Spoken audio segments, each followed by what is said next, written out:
Okay, this is look at accident video SR-14H, and it's dealing, and this is the mock-up uh, of the freeway near the Newhall Turnoff in the city of Santa Clarita, and we're starting at the fifth lane.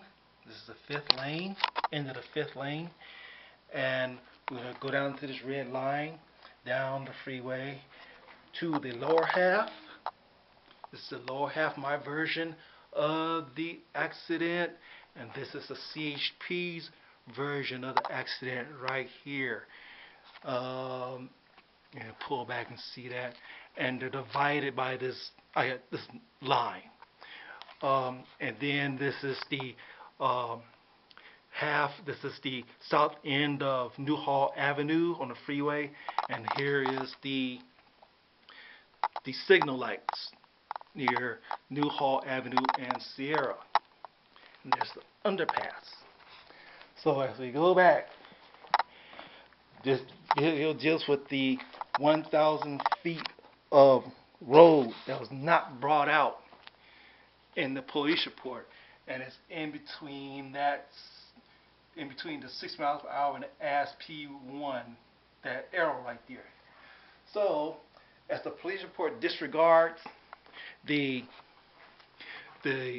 lower half, it also disregards the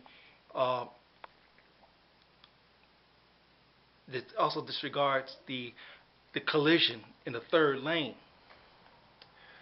So when we discard the third lane and the second and first and diamond lane, and that just leaves a fourth.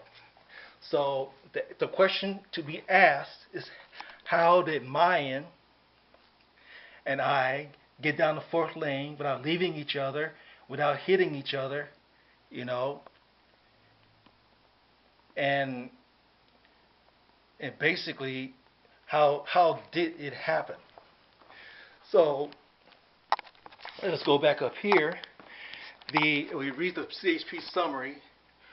Party P-1 Haddon was driving vehicle 1 northbound SR-14 freeway, south of Newhall Avenue in the fifth lane, 50 miles per hour.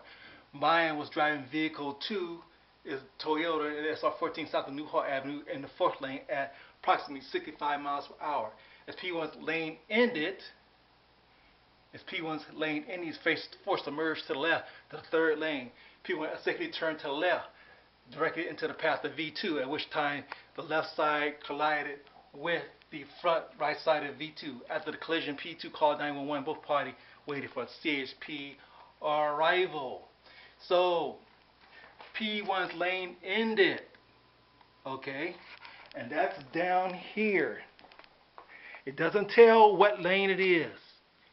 It doesn't tell what lane it is. It's supposedly, and I come over and I collide with Mayen right here, okay?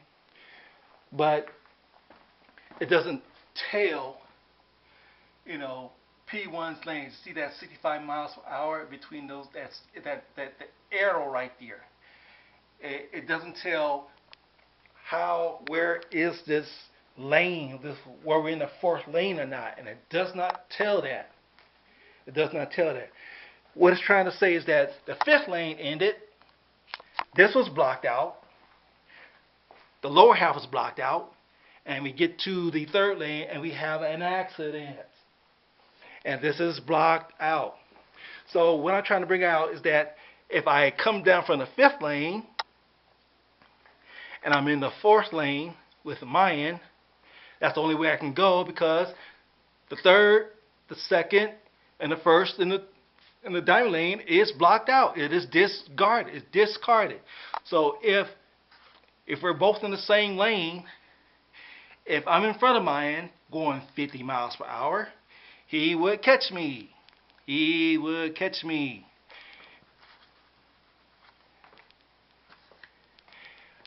If Mayen was in front of me going 65 miles per hour and I was in back going 50 miles per hour, he would lead me. But I'd like to bring back that Mayen said that he never saw If I was in front of him, it debunks Mayen's story that he never saw a motorcycle. He never saw the cycle in front of him. We are in the fifth lane. We are in the fourth lane. Excuse me. We are in the fourth lane. Now, we just, by magic, we just didn't fly down there. We just didn't fly down there together over 1,000 feet to get there.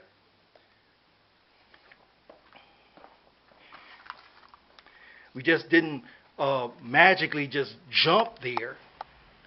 Okay? The point I'm trying to make out is that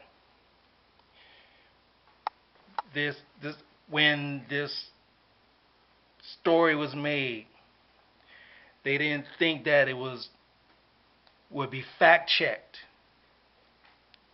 That it would not be fact checked to find the real answer. The only answer is that the accident happened here. It happened here, in this area right here. As you look at accidents A, B, C, D, G, F, G, you found that there were many contradictions here. This is the only place where this happened. It's just that arrow right there talks of there's a missing 1,000 feet that was not brought out in the police report. And when it is not brought out, there are lots more questions that come up, that arise of how the accident happened.